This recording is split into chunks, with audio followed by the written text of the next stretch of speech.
Partnership programme SPP मा नेपाल सहभागी नहुने भनेर सरकारबाट निर्णय गरिएको भनिएको लामो समय भइसक्यो। एसपीपी मा सहभागी हुँदैन नेपाल भनेर अमेरिकालाई औपचारिक पत्र पठाउने विषयमा पनि त्यतिबेला नै सहमति भएको हो। तर सरकारले अहिलेसम्म अमेरिकालाई औपचारिक पत्र पठाएको छैन। परराष्ट्र मन्त्रालयबाट पत्र पठाउने नपठाउने बारे विचार भइरहेको अभिव्यक्ति आएको छ। यसबाट सरकारको नीतिप्रति नै शंका हुन थालेको छ। विभिन्न दल विशेष गरेर कम्युनिस्ट घटकहरूमा यस विषयलाई लिएर आन्तरिक विवाद बढेको छ। नमस्कार, यो न्यूज एट टुडे, म हेमराज भट्ट। आगामी निर्वाचनमा गठबन्धनको सम्बन्धमा नेकपा माओवादी केन्द्रमा दुई धार देखिएको छ। पार्टी अध्यक्ष प्रचण्ड समाजवादी केन्द्र निर्माण सहित नेपाली कांग्रेससँग गठबन्धन गर्ने अभियानमा छन्। पार्टीका अर्का प्रभावशाली नेता नारायण काजी श्रेष्ठ भने एमाले सहितको वाम गठबन्धनको पक्षमा छन्। वाम गठबन्धनका लागि एमाले र माओवादी केन्द्रका दोस्रो तहका नेताहरूले अभियान नै चलाएका छन्। तर एमाले अध्यक्ष ओलीबाट टाढिएका माओवादी केन्द्र र एकीकृत समाजवादीका शीर्ष नेताहरू भने एमालेसँग नजिकिन तत्कालै चाहिरहेका छैनन्।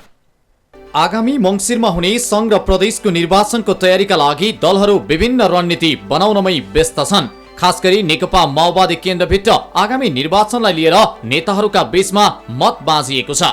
अध्यक्ष पुष्पकमल दाहाल प्रचण्ड लगायतका नेताहरू अहिले सत्ता गठबन्धनलाई निरन्तरता दिएर निर्वाचनमा जानुपर्ने पक्षमा देखिए पनि नेता नारायण काजी श्रेष्ठ भने फरक मतका साथ प्रस्तुत हुँदै आएका छन्।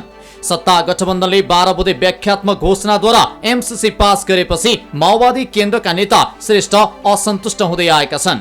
श्रेष्ठले पछिल्लो समय वामपन्थी एकताको राप निकै अलाप्न थालेको छ। यति बेला श्रेष्ठले वामपन्थी बीचको एकतालाई अपरिहार्य ठानेका छन्।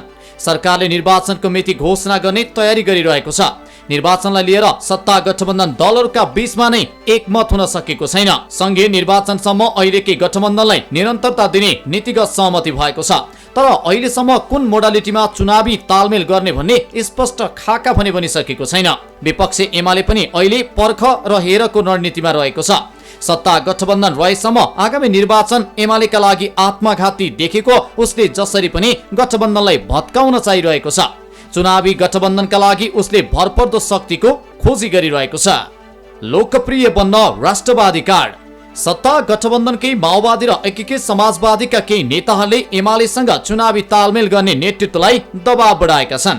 तर अहिलेकै अवस्थामा वामपन्थी बीच तालमेल सम्भव नभएकाले एमाले माओवादी र नेकपा यसका नेताहरूले स्वीकार गरेका छन्। यद्यपि यी तीनै दलका दोस्रो तहका नेताहरू आगामी निर्वाचनसम्म चुनावी तालमेलको विषयमा सक्रियता देखाएका छन्।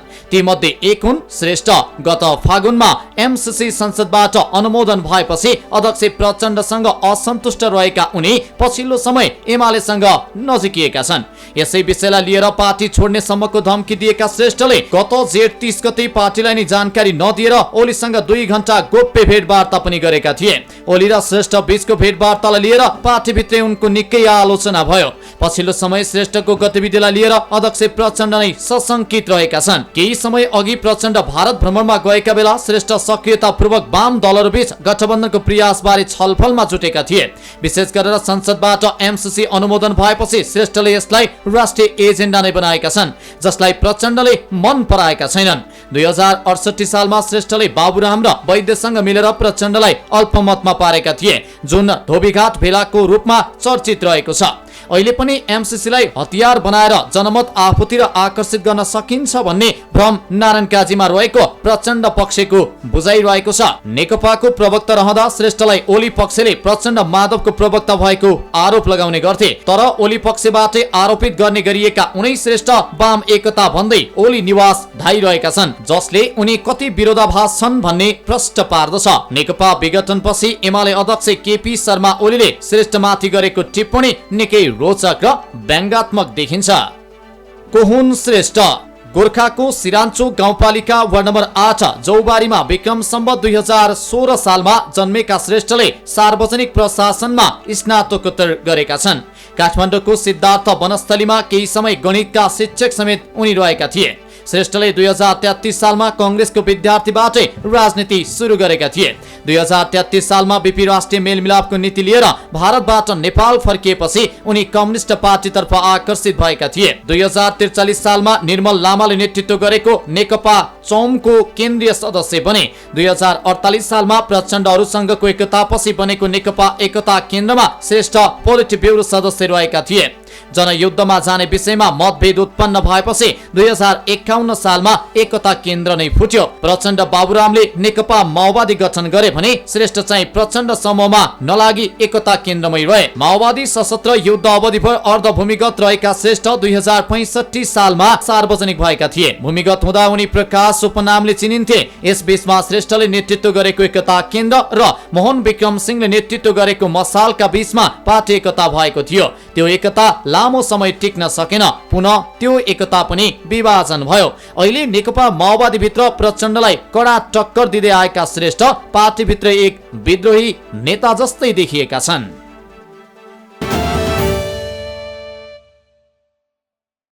पछिल्लो समय विभिन्न रोगको संक्रमणले आम जनमानसलाई त्रासमा राखेको छ। कोरोना केही मन्थर भएका बेला हैजा महामारीको डरले जनजीवन आतंकित भयो। त्यसयता अर्को नयाँ संक्रमणको आशंकाले जनमानसलाई तर्साएको छ। पछिल्लो समय देखिएको मंकीपक्सको संक्रमण विश्वका 75 देशमा फैलिसकेको छ भने 16,000 भन्दा बढी संक्रमित भएका छन्। छिमेकी देश भारतमा पनि संक्रमण देखिएपछि नेपालमा पनि भारतको बाटो यो रोग भित्रन सकिने आशंका बढेको छ। कोरोना महामारीको त्रास कायमै रहेका बेला फेरि एउटा अर्को महामारीले विश्वलाई त्रसित बनाएको छ। 75 भन्दा बढी देशमा देखा परेको मंकीपक्स नामक संक्रमण अहिले चिन्ताको विषय बन्न थालेको छ। सन् 1970 मा कंगोबाट सुरु भएको मंकीपक्स संक्रमण सोही वर्ष 10 अफ्रिकी मुलुकमा फर्किएको थियो। सन् 2003 मा अफ्रिकी मुलुकहरूबाट आयातित कुकुरहरूको माध्यमबाट अमेरिकामा यो संक्रमण फैलिएको थियो। यस्तै सन् 2017 मा नाइजेरियामा फैलिएको मंकीपक्सबाट 127 जना संक्रमित भएका थिए, जसमध्ये 75% 21 देखि 40 वर्षसम्मका युवा थिए। मंकीपक्स नामक प्रकोपलाई विश्व स्वास्थ्य संगठन WHO ले गत शनिबार आपतकालको घोषणा समेत गरेको छ। विश्वव्यापी स्वास्थ्य आपतकाललाई WHO को सबैभन्दा ठूलो सतर्कता अलर्ट मानिन्छ। WHO का महानिर्देशक डाक्टर टेड्रोस अधानम गेब्रेयससले 75 देशबाट 16,000 भन्दा बढी मंकीपक्सका केसहरू रिपोर्ट भइसकेको बताए। उक्त प्रकोपका कारण हालसम्म 5 जनाको मृत्यु भइसकेको छ। अमेरिका तथा युरोपेली मुलुक हुँदै पछिल्ला दिनहरूमा विश्वका विभिन्न देशमा मंकीपक्स संक्रमण फैलदो क्रममा छ। छिमेकी मुलुक भारतमा पनि यो संक्रमण देखा परिसकेको छ, तर नेपालमा भने मंकीपक्स प्रकोप हालसम्म पुष्टि भएको छैन। यसअघि सन् 1790 देखि देखिएको विफरले महामारीको रूप लिँदै सन् 1975 मा मात्र उन्मूलन भएको इतिहासका जानकारहरूको बुझाइ छ। यसको धेरै जसो संक्रमण मध्य र पश्चिम अफ्रिकाको जंगल नजिकको बस्तीमा देखिएको थियो। विफरकै एउटा प्रजातिका रूपमा विश्वमा मंकीपक्स देखा परेको छ। मानिसमा मंकीपक्स नामक भाइरसबाट हुने एक प्रकारको संक्रमण हो। WHO ले यसलाई स्मल पक्स विफरकै एउटा प्रजाति भएको जनाएको छ। मंकीपक्सको लक्षण देखिनेदेखि निको हुनेसम्मको अवधि 5 देखि 21 दिनसम्म रहने WHO ले जनाएको छ। यो संक्रमण विशेष गरी मध्य र पूर्वी अफ्रिकी क्षेत्रमा सामान्य रूपमा भेटिने गर्छ। अफ्रिकाबाट नै अन्य देशमा यो संक्रमण फैलिएको अनुमान गरिएको छ। बेलायतमा नाइजेरियाबाट फर्किएका व्यक्तिमा यो संक्रमण देखिएको थियो। उक्त भाइरस मानिसबाट मानिसमा सजिलै नसर्ने भएकाले खतरा कम रहने जनाइएको छ। यो भाइरसबाट संक्रमित हुनेहरूमा मध्यम खालका लक्षण देखिने र केही हप्तामा नै निको हुने बेलायतको नेशनल हेल्थ सर्भिसले जनाएको छ। हालसम्म मंकीपक्स विरुद्ध कुनै भ्याक्सिन निर्माण भएको छैन, तर स्मल पक्सको लागि प्रयोग हुने भ्याक्सिन मंकीपक्स विरुद्ध 85% प्रभावकारी हुने बताइएको छ। मंकीपक्स प्रकोप विश्वभरि द्रुत गतिमा फैलिएको र यो वास्तवमै अहिले अन्तर्राष्ट्रिय चासोको विषय बनेको छ। बिफोर रोग लाग्ने प्रजातिको भाइरसबाटै मंकीपक्सको संक्रमण हुने विज्ञहरूको बुझाइ छ। मंकीपक्सले कमैलाई मात्र गम्भीर बिरामी बनाउने बताइएको छ। संक्रमण भएको खण्डमा ज्वरो आउने, जिउ सुन्निने र ढाड टाउको र मांसपेशी दुख्ने जस्ता लक्षणहरू देखा पर्दछन्। खास गरी हात र गोडाका पैताला बिरामीहरू बढी देखिन्छन्। यसको संक्रमण भएको 10 मध्ये 1 जनाको ज्यान जान सक्ने वैज्ञानिकहरूको भनाइ छ। पश्चिम अफ्रिकामा मंकीपक्सका कारण मानिसको मृत्यु भएको तथ्याङ्क छ। हालसम्म मंकीपक्स भाइरस थोरै संख्यामा मात्र पुष्टि भएको छ। यो भाइरस एक मानिसबाट अर्को मानिसमा सहज रूपमा भने सर्दैन, जसका कारण मंकीपक्स कोरोना जस्तो आम रूपमा फैलने सम्भावना नदेखिने जानकारहरू बताउँछन्। तर पछिल्लो समयमा यो भाइरस असामान्य रूपमा देखा परेको भन्दै अनुसन्धान गरिरहेका वैज्ञानिक समेत अचम्ममा परेका छन्। पछिल्लो समय अफ्रिकी मुलुकबाट फैलिएको यो भाइरस अहिले विश्वका विभिन्न देशमा फैलिसकेको छ। मंकीपक्स अफ्रिका भन्दा बाहिर अलि फरक तरिकाले फैलिएको विज्ञहरू बताउँछन्। छिमेकी मुलुक भारतमा मंकीपक्स भाइरस देखा परिसकेका कारण नेपालमा पनि आउन सक्ने भन्दै सतर्कता अपनाउनु पर्ने सरुवा रोग विशेषज्ञ डाक्टर शेरबहादुर पुन बताउँछन्। मंकीपक्स चाहिँ अब खास गरी अफ्रिकी महादेशमा बढी सीमित भएको एक प्रकारको भाइरस हो। खास गरी यसले चाहिँ अब बढी छालामा समस्या देखिन्थ्यो र यदि केही गरी चाहिँ यसको समयमा उपचार नभए अरू विभिन्न जटिलताका कारणले चाहिँ मृत्यु हुने भन्ने गरिएको थियो। यसको चाहिँ अब 1 देखि 10% मृत्यु दर भनिएको छ। खास गरी चाहिँ अफ्रिकामा पनि एउटा मध्य र पश्चिम अफ्रिकामा पाइने 2 प्रकारको मंकीपक्स देखिन्छ, जसमा पश्चिम अफ्रिकामा देखिने मंकीपक्स को मृत्युदरको औसत 1% छ भने मध्य अफ्रिकी महादेशमा चाहिँ देखिने जुन मंकीपक्सको प्रजाति छ त्यसले औसतमा 10% मृत्यु गराउने भन्ने कुराहरू छ। तर पछिल्लो समयमा चाहिँ अफ्रिकी महादेशबाट यो जम्प गरेर विभिन्न देशहरूमा एकपछि अर्को मानिसहरूलाई चाहिँ संक्रमित गर्दै गइरहेको अवस्था चाहिँ देखिन्छ। अब यसबाट चाहिँ अहिलेको अवस्थामा हेर्ने हो भने चाहिँ अब कुनै समयमा एउटा जस्तो बेलायतमा पहिलो पटक पुष्टि भएको देखिन्छ यो पछिल्लो घटना चाहिँ। किन भन्दा योभन्दा अगाडि पनि विभिन्न समयमा विभिन्न देशहरूमा आयातित रोगको रूपमा देखिएको थियो। तर जब यो बेलायतमा केही समय अगाडि देखियो त्यसपछि चाहिँ यो अलिकति फरक तरिकाले र पहिला जुन अफ्रिकी महादेशमा सीमित जस्तो भएको चाहिँ फैलिँदै गएको देखिन्छ। र अब तपाईहरुलाई थाहा छ भारतमा पनि देखियो भन्ने कुराहरू आएको छ। नेपाल पनि अब यसको जोखिममा छैन भन्न चाहिँ मिल्दैन, सक्दैन। अर्कोतर्फ नेकपा एमालेका सांसद योगेश कुमार भट्टराईले सरकारले स्वास्थ्य क्षेत्रमा कुनै चासो नदिएको आरोप लगाएका छन्। मंगलबार प्रतिनिधि सभाको बैठकमा बोल्दै सांसद भट्टराईले अमेरिका, बेलायत लगायतका विकसित देशमा पनि मंकीपक्स फैलिएको भन्दै सरकारले देशका सीमानाकाहरूमा स्वास्थ्य परीक्षण केन्द्र राख्नुपर्ने बताए। सांसद भट्टराईले सरकारले कुनै पनि किसिमबाट मंकीपक्सको बारेमा नागरिकलाई सुसूचित गर्न चासो नदिएको उल्लेख गरेका छन्। जनस्वास्थ्यको कुरामा सरकार निन्दाको अवस्थामा रहनु दुःखद भएको उनको भनाइ थियो। अहिले विश्वभरि नै एउटा महामारी फैलेको छ मंकीपक्स। यो 2022 को मेमा बेलायतमा पहिलो पटक यो देखा परेको थियो र त्यसपछि क्रमशः यो अमेरिका, युरोप, अफ्रिका, एसिया हुँदै अहिले हाम्रो छिमेकी मुलुक भारतमा समेत आज बिहानसम्म 4वटा यसका लक्षणहरू देखा परेका छन्। र जुलाई 23 मा भर्खरै केही दिन अगाडि मात्रै संयुक्त राष्ट्र सङ्घले यसलाई विश्व स्वास्थ्य सङ्कट कालको रूपमा लिएको छ र विश्व स्वास्थ्य सङ्कट कालको घोषणा गरेको छ। र अहिलेसम्म विश्वमा 18,194 व्यक्तिहरू यो मंकीपक्सको सङ्क्रमणबाट त्यो आइडेन्टिफाई भएका छन् भने 5 जना मानिसहरू यसबाट मृत्यु भएका छन्। र यो यसो हेर्दाखेरि झन्डै 7 अरब जनसङ्ख्या भएको विश्वमा 18,000 मात्रै केसहरू त्यति ठुलो कुरा होइन सभामुख महोदय। यति धेरै मान्छे भएको दुनियाँमा 5 जनाको मृत्यु हुने कुरा पनि त्यति धेरै खतरनाक कुरा त होइन। तर यो मंकीपक्स जुन खालको यसका लक्षणहरू देखिँदैछ र सबभन्दा विकसित मुलुकहरू अमेरिका, युरोप जस्ता मुलुकहरूमा समेत यसले मानिसहरूलाई हायल कायल बनाएको छ, भयावह स्थिति बनेको छ। र हामीले टेलिभिजनका स्क्रिनहरूमा हेऱ्यौँ भने असाध्यै दर्दनाक तस्बिरहरू यसको हामीले देखेका छौँ। तर दुर्भाग्यवश सभामुख महोदय, हाम्रो सरकार, नेपाल सरकार यसबारेमा अहिलेसम्म पनि कुनै सार्वजनिक ढङ्गले नेपाली जनतालाई सुसूचित गरेको छैन। एक किसिमले भन्ने भने सरकार मौन बसेको छ। सरकार एक किसिमले भन्ने भने निन्दाको अवस्थामा छ। यता स्वास्थ्य तथा जनसङ्ख्या मन्त्रालयका सहप्रवक्ता डाक्टर समीर कुमार अधिकारीले भने यो विश्वको मात्र समस्या नभएर सबैको समस्या रहेकाले जनताले बुझ्ने गरी सरकारी तवरबाट काम भइरहेको बताउँछन्। विश्वको कुनै पनि ठाउँमा भएको संक्रमण त्यो ठाउँका लागि मात्रै जनस्वास्थ्यको समस्या हुँदैन। विश्व एकदमै साँगुरिसकेको छ।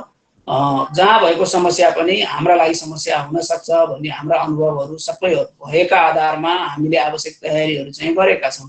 ती तयारीहरू भनेका निगरानी प्रणालीलाई व्यवस्थित गर्ने, चुस्त दुरुस्त बनाउने, त्यस्ता आशंकामा आएका व्यक्तिहरूलाई चाँडो पहिचानको दायरामा ल्याउने, पहिचान प्रबन्ध गर्ने, उपचार व्यवस्थापनका लागि कहाँ सम्पर्क गर्ने, कसरी गर्ने भन्ने व्यवस्था गरिएको छ र आम सर्वसाधारणहरूले बुझ्ने गरी मङ्कीपक्सका सन्दर्भमा सूचना सम्प्रेषण गर्ने कामहरू स्वास्थ्य मन्त्रालय अन्तर्गतका सम्बन्धित निकायबाट भइरहेको छ।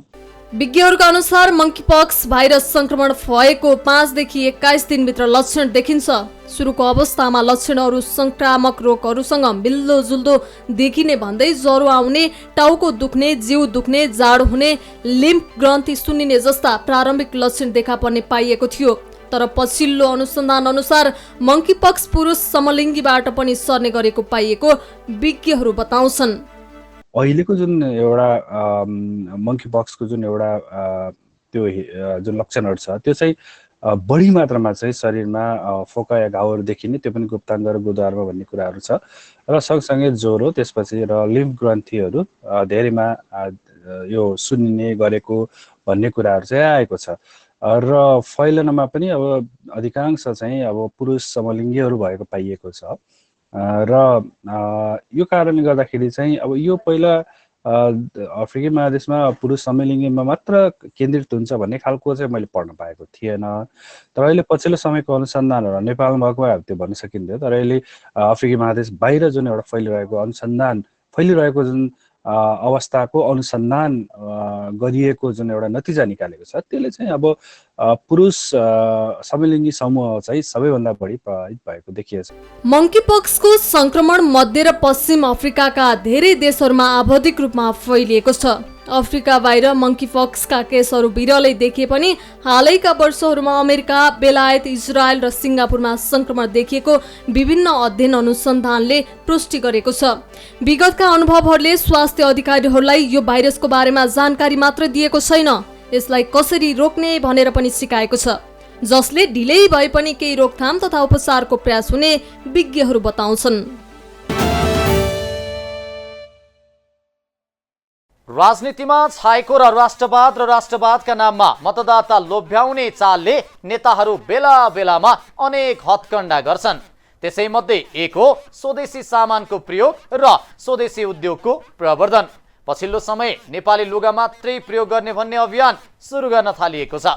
तर नेपाली कपडा उद्योग आफैमा सङ्कटमा परेको छ। त्यसको सङ्कट मुक्त गर्ने उपायबारे भने कसैले छलफल गरेका छैनन्। नेपाली कपडा चिनिया लुगाको तुलनामा निकै महँगो हुँदा गरिबी तबका चिनिया लुगा लगाउन नै बाध्य छन्। सरकारले तीव्र आर्थिक विकास र औद्योगिक क्रान्तिको भाषण गरिरहँदा नेपाली कपडा उद्योग भने सङ्कटमा पर्दै गएका छन्।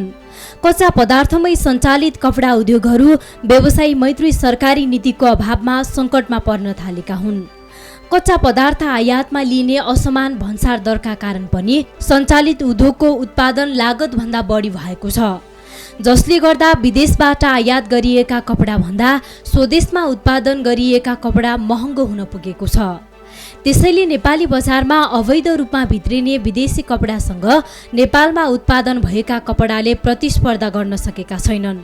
कच्चा पदार्थ उत्पादन गर्ने अधिकांश उद्योगहरू बन्द भएका कारण कच्चा पदार्थ आयात गर्न नसकेकाले पनि नेपाली कपडाको मूल्य बढेको हो। कतिपय नेपालीको देशभित्रै उत्पादन भएका कपडा लगाउने इच्छा भए पनि महँगीका कारण आर्थिक अवस्था कमजोर भएका व्यक्तिहरूले स्वदेशी कपडा प्रयोग गर्न सकिरहेका छैनन्। चालु आर्थिक वर्ष 2075-76 देखि सरकारले कपडा उद्योगीलाई मूल्य अभिवृद्धि कर छुट नदिने नीति लियो, जसले गर्दा नेपाली कपडा उद्योगको अवस्था झनै बिग्रिँदै गयो। 2 वर्ष अघिदेखि कोरोना महामारीका कारण पर्यटन क्षेत्रपछि सबैभन्दा बढी असर कपडा उद्योगमा परेको नेपाल कपडा उद्योग सङ्घका अध्यक्ष शैलेन्द्र प्रधानले बताए। नेपाली कपडा उद्योगहरूले बिक्री करको अवस्था देखिए नै विभिन्न किसिमको यो बिक्री करमा छुट प्राप्त गरिरहेको अवस्था थियो भने आजभन्दा 25 वर्ष अगाडि मूल्य अवधि कर मुलुकभित्र लागू भयो। त्यो अवस्थामा पनि नेपाली कपडा उद्योगहरूले हामीले उठाएको बिक्री यो मूल्य अवधि कर त्यो चाहिँ हामीले चाहिँ सरकारलाई बुझाउनु नपर्ने गरिकन समायोजन गर्ने व्यवस्था गरेको थियो, जसले गर्दाखेरि उपभोक्तालाई हाम्रो नेपाली कपडा त्यति बेला 10% कम हुन्थ्यो, हाम्रो मूल्यमा 10% कम हुन्थ्यो भने त्यसपछि 13% मूल्य अवधि कर लागू गरेपछि 13% नै मूल्य अवधि कर दरमा हामीले घटाएर अनि मूल्य अवधि कर लिन्छौँ।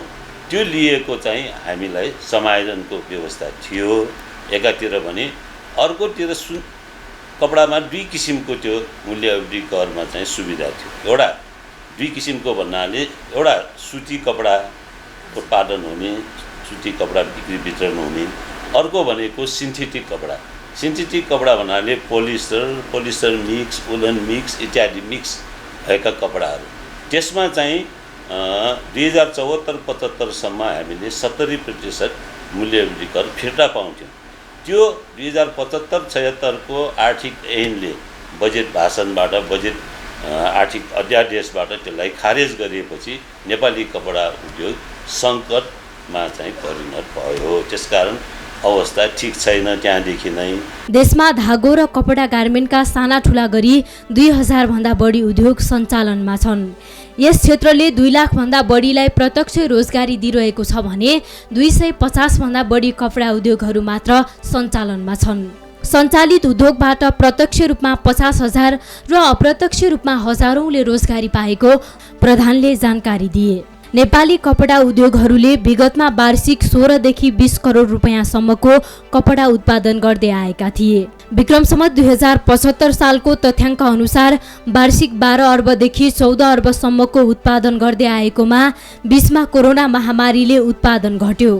स्वदेशी कपडाको उत्पादन बढाउनका लागि सङ्घले सरकारसँग विभिन्न विषयको माग गरेको छ, तर अहिलेको बजेटसम्ममा पनि सरकारले सङ्घको माग सम्बोधन गरेको छैन। सरकारले नेपाली कपडा उद्योगका समस्या समाधान गरिदिएमा वार्षिक 50 अर्ब रुपैयाँसम्मको कपडा उत्पादन गर्ने लक्ष्य रहेको अध्यक्ष प्रधानले बताए। भन्सार विभागको आर्थिक वर्ष 2078-79 को साउनदेखि जेठसम्मको तथ्याङ्क अनुसार 10 करोड 23 लाख 700 रुपैयाँ बराबरको कपडा आयात भएको छ।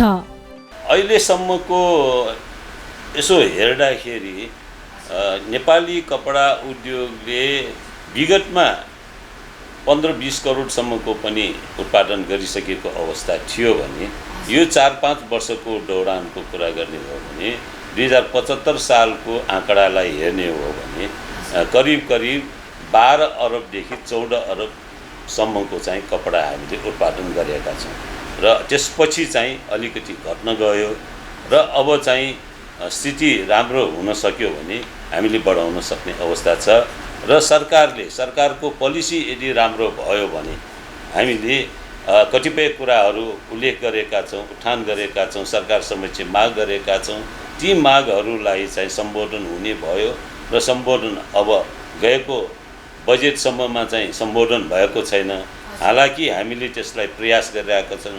नेपाल उद्योग वाणिज्य महासङ्घ मार्फत, नेपाल उद्योग परिसङ्घ मार्फत हामीले चाहिँ मागहरू प्रस्तुत गरिरहेका छौँ सरकार समक्ष। मलाई लाग्छ त्यो समस्या हल भयो भने हामीले अझै अहिले चलाइरहेकोमा चाहिँ बढीभन्दा बढी भनौँ न कमसे कम यसलाई 50% सम्ममा चाहिँ तुरन्तै हामीले उत्पादन बढाउन सक्छौँ। देशको आर्थिक अवस्था मजबुत बनाउन र व्यापार घाटा न्यूनीकरण गर्न कपडा उद्योगको महत्त्वपूर्ण भूमिका छ। रोजगारीका लागि वर्षेनै नेपालबाट हजारौं युवाहरू विदेश दिन बाध्य छन्, तर पनि सरकारले उद्योग कल कारखाना सञ्चालनमा कुनै चासो देखाएको छैन। भएका उद्योगहरू सञ्चालन गर्न पहल नगरेमा देश कपडा उद्योगमा परनिर्भर बनिरहनेछ। कपडा उद्योगलाई विकास एवं विस्तार गर्नका लागि राज्यले नयाँ प्रविधिको विकास गर्न आवश्यक छ। अहिले उत्पादन भएका भन्दा फरक र गुणस्तरीय कपडा उत्पादन गर्नका लागि राज्यले अनुदानको व्यवस्था पनि गर्नुपर्छ। उद्योगहरूलाई लागत खर्च कम लाग्ने वातावरण सिर्जना गरिदिएमा कपडा उद्योगहरू बन्द हुने अवस्थामा पुग्ने थिएनन्। नेपालमा सञ्चालन भइरहेका कतिपय कपडा उद्योगहरू मूल्य अभिवृद्धि करमा दर्ता भएका छैनन्, तर पनि सरकारले बजार अनुगमन गरी दर्ता प्रक्रियामा ल्याउनका लागि कुनै पहल गरेको छैन। अहिले सञ्चालनमा रहेका सबै उद्योगहरू मूल्य अभिवृद्धि कर दर्ता प्रक्रियामा ल्याउन सकेमा उद्योगहरूको प्रतिस्पर्धात्मक क्षमता कम हुने थियो।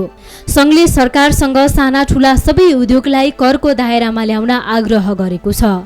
विदेशबाट आयातित कपडा बिक्री गर्ने व्यापारी फार्महरू पनि दर्ता गर्नुपर्ने सङ्घको माग छ। आफ्नो उद्योगको नाममा ढागो खरिद कच्चा पदार्थ खरिद नगरिकन रिकर्ड नराखिकन उत्पादन गरेर बेच्दाखेरि उसले मूल्य अभिवृद्धि कर त छल्न सक्ने भयो। त्यो छल्न सक्ने अवस्थामा अर्को इन्डस्ट्रीले पुरा मूल्य अभिवृद्धि कर तिरेर तपाईँको सामान बेच्दाखेरि त उसको महँगो हुने भयो, 13% त महँगो हुने भयो। त्यसकारण यो दुईटाको बिचमा 13% को फरक हुने भयो। 13% भने धेरै हो। 13% कुनै पनि उद्योगले नाफा गर्न सकिरहेको अवस्था छैन। छिमेकी देशहरू कपडा उत्पादनमा आत्मनिर्भर बनिरहेको अवस्थामा नेपालमा भने भएका उद्योगहरू पनि बन्द हुँदैछन्। भारतका विभिन्न राज्यमा सरकारले कपडा उद्योगमा सुविधा थप्दै लगेको छ भने छिमेकी मुलुक बङ्गलादेशले पनि कपडा उद्योगमा ठूलो फड्को मारिसकेको छ। बङ्गलादेशले उत्पादन गरेको 50% कपडा विश्वका विभिन्न देशमा निर्यात हुन्छन्। सरकारले कपडा उद्योगलाई सहुलियत सहित केही वर्षका लागि नीतिगत स्थायित्व दिए नेपाल कपडामा आत्मनिर्भर बन्न सक्छ। यसका लागि अवैध आयात बन्द गर्नुपर्छ र स्वदेशी उद्योगलाई प्राथमिकता दिएर संरक्षण गर्नुपर्छ।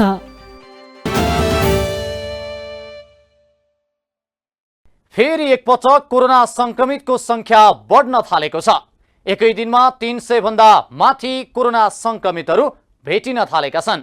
श्रावण महिना लागे त 7 जनाको मृत्यु भइसकेको छ, जसमध्ये 6 जना खोप नै नलगाएका छन् भने 1 जना खोपको 1 मात्रै मात्रा लगाएका छन्।